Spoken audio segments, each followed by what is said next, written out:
नमस्कार दोस्तों, स्वागत है आप सभी का आज एक बार फिर से आपके अपने चैनल लर्निंग एम्पायर पर मेरी जानी अनु के साथ। And as you all can see on our screen, आज का हमारा टॉपिक है 10 अगस्त के करंट अफेयर्स प्लस पीआईबी की समरी। इसका एक पार्ट ऑलरेडी मैं अपने चैनल पे कल अपलोड कर चुकी हूँ। अब we are talking about the second part, insights के नोट्स का discussion. Without any further delay let's start. तो सेशन की शुरुआत करते हैं दोस्तों जीएस पेपर 2 के टॉपिक से, जिसका नाम है लोक अदालत।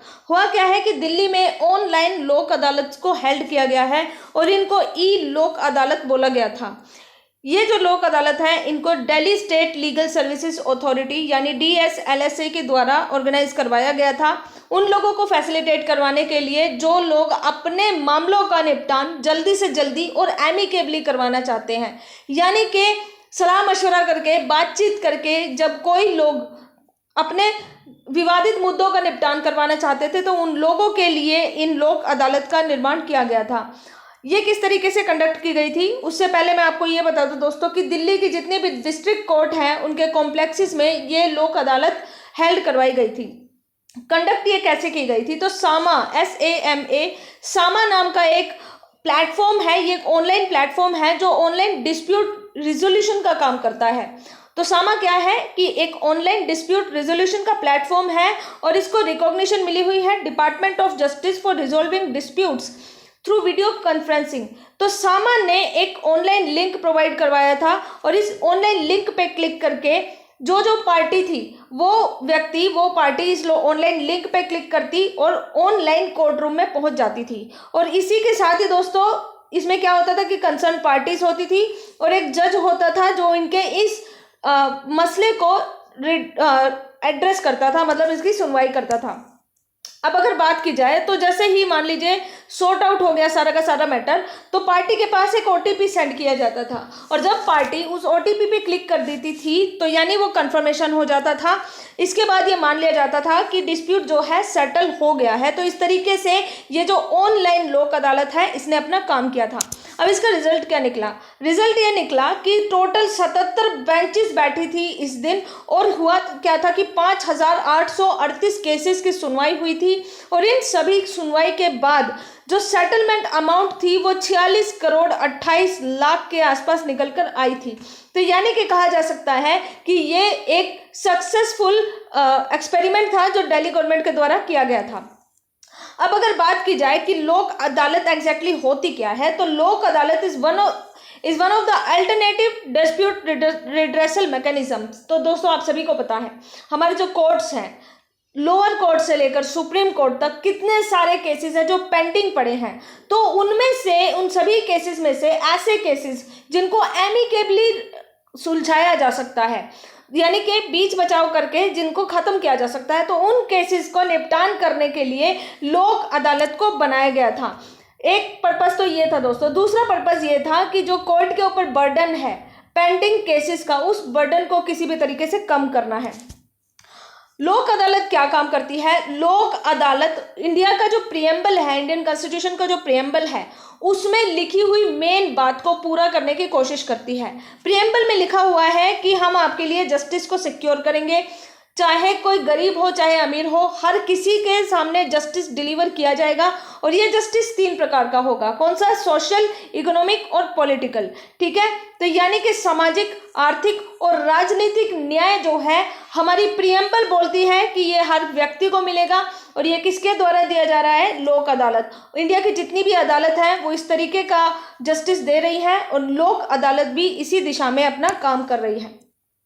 अब अगर इसके कॉन्स्टिट्यूशनल बेसिस की बात की जाए तो दोस्तों कॉन्स्टिट्यूशन के कई सारे ऐसे प्रावधान हैं जो लोक अदालत को मजबूत बनाते हैं। जैसे आर्टिकल 39A है, ये क्या बोलता है, आर्टिकल 39A के हिसाब से ये बोला जाता है कि जितने भी डिप्राइव्ड और वीकर सेक्शन है हमारी सोसाइटी के, उन सभी को लीगल एड मिलनी चाहिए और वो लीगल एड जो है फ्री होनी चाहिए। तो यानी कि ऐसा नहीं है कि यदि कोई व्यक्ति गरीब है तो वो अपना केस नहीं लड़ सकेगा। तो आर्टिकल 39A बोलता है कि कोई दिक्कत नहीं है, अगर कोई व्यक्ति गरीब भी है तो भी उसको आप फ्री में लीगल एड प्रोवाइड करवाएंगे और ये रिस्पॉन्सिबिलिटी गवर्नमेंट की होगी।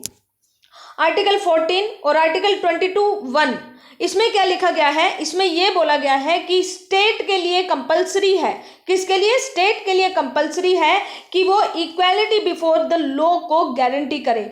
यानी कि अमीर गरीब कोई भी कास्ट का हो, किसी भी रिलीजन का हो, कानून के सामने हर किसी को बराबरी का दर्जा मिलना चाहिए। और ये आर्टिकल 14 और 22(1) बोलता है। और इन्हीं के तहत ही दोस्तों लोक अदालत भी इन्हीं मैंडेट को पूरा करते हुए अपना काम करती है। अब अगर इसके स्टैट्यूटरी प्रोविजंस की बात की जाए, यानी इसके कानूनी प्रावधान की बात की जाए, तो एक एक्ट है जिसका नाम है legal services authorities act of 1987। अब 1987 का ये जो एक्ट है ये बोलता है कि जो लोक अदालत होंगी ये कानूनी रूप से वैध होंगी, यानी कि इनको स्टैट्यूटरी एक्ट स्टेटस दिया गया है इस एक पर्टिकुलर एक्ट के जरिए। फाइनल अवार्ड की अगर मैं बात करूं तो लोक अदालत का जो फैसला होता है वो इतना सशक्त होता है कि इसके फैसले को सिविल कोर्ट के फैसले के बराबर का दर्जा मिला हुआ है। और जिस तरीके से सिविल कोर्ट का फैसला मैंडेटरी होता है, मानना बाइंडिंग होता है, उसी तरीके से लोक अदालत का जो फैसला होगा वो भी सभी पार्टीज पे बाइंडिंग होगा और पार्टीज मजबूर होती हैं कि आप इस फैसले को मानेंगी। अगर बात की जाए लोक अदालत ने एक बार जो फैसला दे दिया उसके खिलाफ आप अपील नहीं कर सकते हैं। अब आप बोलेंगे कि ये तो भेदभाव है, तो नहीं दोस्तों, दो पार्टी बैठी हैं और एक जज बैठा है, ठीक है। इस पार्टी ने और इस पार्टी ने दोनों ने आपसी सहमति से एक पर्टिकुलर समाधान निकाला और उस जज ने उस समाधान के तहत ही अपना फैसला दिया है। तो जिस फैसले पे आप दोनों ने एक दफा अपनी सहमति दे दी थी तो क्या रीजन बनता है कि आप इसके खिलाफ अपील करेंगे। तो इसलिए दोस्तों जो लोक अदालत के फैसले होते हैं उनके खिलाफ आप कोई सी भी अदालत में अपील नहीं करवा सकते हैं। ऐसा कोई प्रोविजन ही नहीं है कि आप अपील करेंगे, नहीं कर सकते लोक अदालत के फैसले के खिलाफ अपील। एक बात यह है दोस्तों कि लोक अदालत ने जो फैसला कर दिया आप उस फैसले के खिलाफ अपील नहीं करवा सकते, लेकिन हाँ जो आपका केस है आप उसके अकॉर्डिंग उसके रिगार्डिंग लिटिगेशन को इनिशिएट कर सकते हैं। आप फ्रेश केस फाइल कर सकते हैं कोर्ट में, ठीक है। लेकिन इसका मतलब ये नहीं है कि आप लोक अदालत के फैसले को चुनौती दे रहे हैं, जी नहीं, आप ऐसा नहीं कर सकते। लेकिन हाँ लिटिगेशन प्रोसेस को आप इनिशिएट कर सकते हैं अपने एरिया के जुरिस्डिक्शन में जिसमें भी आपका एरिया आता है। और ये क्या है, वो भी इसलिए है क्योंकि आपको अधिकार मिला हुआ है राइट टू लिटिगेट का। अब अगर कोर्ट फी की बात की जाए दोस्तों तो there is no court fee payable, कोई कोर्ट फी नहीं है when the matter is filed in a Lok Adalat. अगर लोक अदालत में कोई भी मैटर आता है तो उसके बारे में कोई भी फीस चार्ज नहीं किया जाएगा। तो होता क्या है दोस्तों, आप ये समझिए कि मान लीजिए किसी व्यक्ति ने ए ने जो है केस फाइल किया है लोअर कोर्ट में। अब लोअर कोर्ट के पास इतने सारे केसेस हैं तो लोअर कोर्ट ने क्या कर दिया, लोक अदालत को ये केस ट्रांसफर कर दिया। तो जब ए ने लोअर कोर्ट में केस फाइल किया था तो उस समय पे इसको कुछ फी पे करनी पड़ी थी। अब लोअर कोर्ट के लिए फी पे कर सकते हैं लेकिन लोक अदालत के लिए फी पे नहीं कर सकते। अब एक सवाल ये है कि वो केस आपने लोअर कोर्ट में फाइल किया था लेकिन लोअर कोर्ट ने आगे इसको ट्रांसफर कर दिया। अब अगर लोक अदालत की बात की जाए तो लोक अदालत जो है कोई फी चार्ज नहीं करती। तो इस हिसाब से अगर देखा जाए तो अगर आपने केस शुरू में लोअर कोर्ट में फाइल किया था, जो भी फी आपने पे की थी, तो बाद में आपको वो फीस भी वापस कर दी जाएगी वट एवर द अमाउंट में भी, ठीक है। तो एक बार अगर आपका केस लोक अदालत में चला गया तो जो भी फीस आपने लोअर कोर्ट में भी की थी पे, वो फीस आपको वापस मिल जाएगी। इसलिए बोला जाता है कि लोक अदालत के लिए कोई भी कोर्ट फी नहीं है। अब अगर बात की जाए तो nature of cases to be refer to the Lok Adalat, तो किस प्रकार के केसेस लोक अदालत में रेफर किए जाते हैं। तो ऐसे केस जो किसी भी कोर्ट में पेंडिंग है, तो जैसे मैंने आपको बताया कि जिन केसेस के बारे में ये समझा जाता है कि इनको एमिकेबली सॉल्व किया जा सकता है, तो उन केसेस को हम लोक अदालत के पास रेफर कर देते हैं। तो होता क्या है, any dispute which has not been brought before any court and is likely to be filed before the court. ऐसा कोई भी केस जो अभी तक किसी भी कोर्ट में नहीं आया है और हो सकता है कि वो केस अब कोर्ट में फाइल हो सकता है, तो ऐसे में कोशिश की जाती है कि शुरू में ही उस केस को लोक अदालत में फाइल कर दिया जाए, यानी लोक अदालत को वो रेफर कर दिया जाए। तो इस प्रकार के केस होते हैं दोस्तों, any case pending before any court. एक तो कोई सभी केस है, अगर कोर्ट में पेंडिंग है तो वो लोक अदालत को रेफर किया जा सकता है। दूसरा, ऐसे केस जिनके बारे में हो सकता है कि आगे चल के, अभी ये अदालत में नहीं आया है लेकिन कुछ समय में ये अदालत में आने वाले हैं, तो ऐसे केसेस को भी मोस्ट लाइकली प्रेफर किया जाता है कि लोक अदालत को रेफर कर दिया जाए। Provided that any matter relating to any offence not compoundable under the law shall not be settled in Lok Adalat. तो जो यहाँ पे लिखा हुआ है दोस्तों, उसके अकॉर्डिंग ये है कि दोस्तों जो केस कानूनन अपराध है, जैसे ऐसा माना जाता है, मान लीजिए किसी ने मर्डर कर दिया या चोरी कर दी, तो इस तरीके का कोई केस है, उसको लोक अदालत में रेफर नहीं किया जा सकता। लोक अदालत में बेसिकली कैसे मामले रेफर किए जा सकते हैं, जैसे किसी की शादी ब्याह से रिलेटेड कोई मैटर हो गया या ज़मीन से रिलेटेड कोई मैटर हो गया, तो जो मैटर एमिकेबली सोल्व किए जा सकते हैं वो मैटर लोक अदालत को रेफर किए जा सकते हैं। ऐसे मैटर नहीं किए जा सकते जैसे किसी ने किसी का मर्डर कर दिया या इसी तरीके के जो जघन्य अपराध होते हैं, इन मामलों को लोक अदालत में ट्रांसफ़र नहीं किया जा सकता है। नॉर्मल मैटर्स होते हैं जिनको लोक अदालत सुनती है, ठीक है। तो अगर आपको लेवल्स ऑफ कंपोजिशन ऑफ लोक अदालत देखना है तो उसके लिए आप इस लिंक को रेफर कर सकते हैं। इसी के साथ दोस्तों ये था हमारा पूरा टॉपिक लोक अदालत के बारे में। अब दोस्तों हमारा जो सेकंड टॉपिक है वो है नेगेटिव इंपोर्ट लिस्ट से। तो ये क्या है, आप सभी ने सुना होगा कि हाल फिलहाल में राजनाथ सिंह ने क्या किया है कि 101 ऐसे आइटम्स को बैन कर दिया है कि हम इनको इंपोर्ट नहीं करेंगे, हम इनको इंडिया में ही मैन्युफैक्चर करेंगे।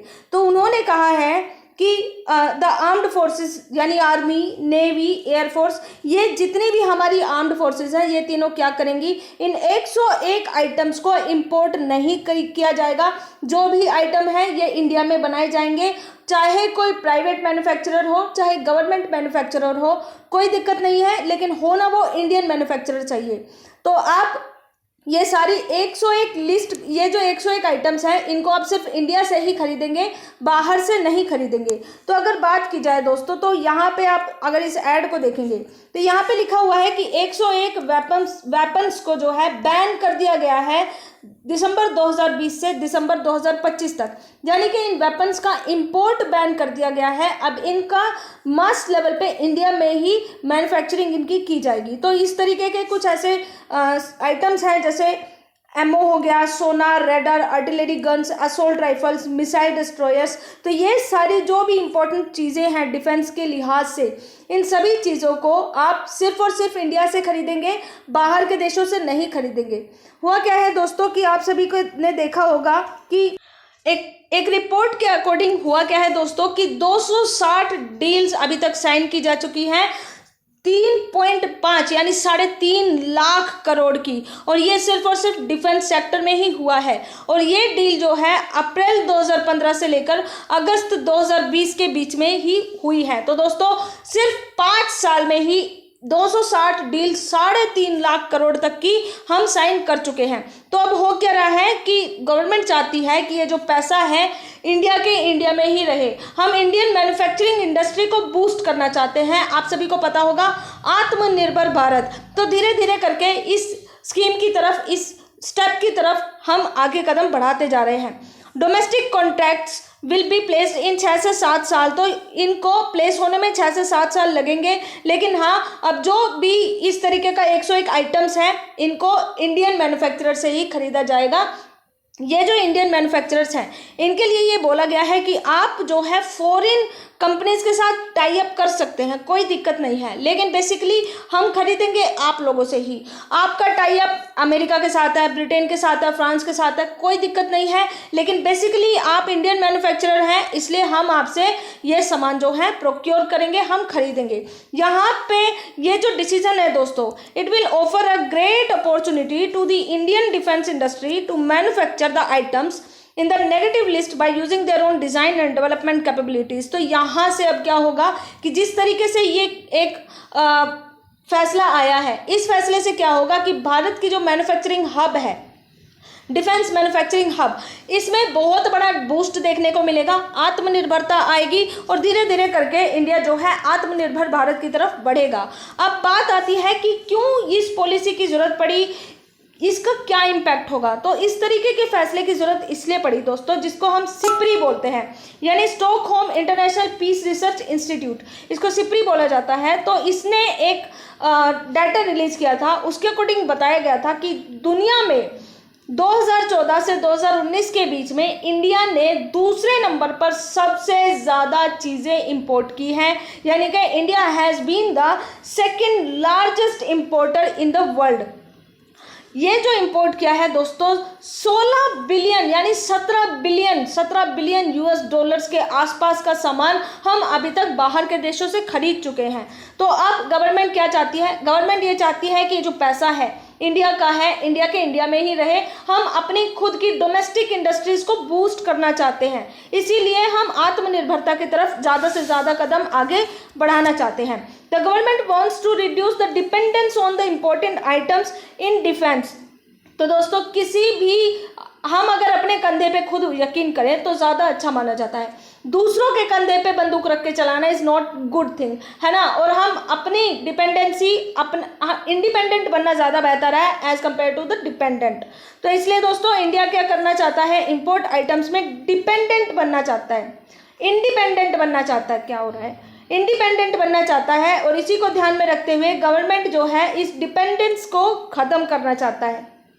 अब क्या होगा, possibility of importing the items, 101 items को जब नेगेटिव लिस्ट में डाल दिया है तो अब इंडियन मैन्युफैक्चरर्स जो हैं इनमें एक नया उत्साह आएगा और भी ज़्यादा उत्साह से ये क्या करेंगे, इन चीज़ों का निर्माण करेंगे। इन 101 चीज़ों को अब इंडिया में बनाने की कोशिश की जाएगी, इंडिया में नई नई टेक्नोलॉजी आएगी, मैन्युफैक्चर ज़्यादा से ज़्यादा बढ़ेगा। इस वजह से जो है इंडिया धीरे धीरे करके, अगेन आई एम सेइंग, आत्मनिर्भरता की तरफ आगे बढ़ता जाएगा और यही आज के समय की ज़रूरत है। तो ये था हमारा second topic.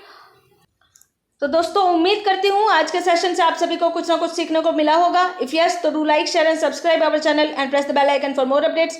Most importantly stay home, stay safe, God bless you all. जय हिंद।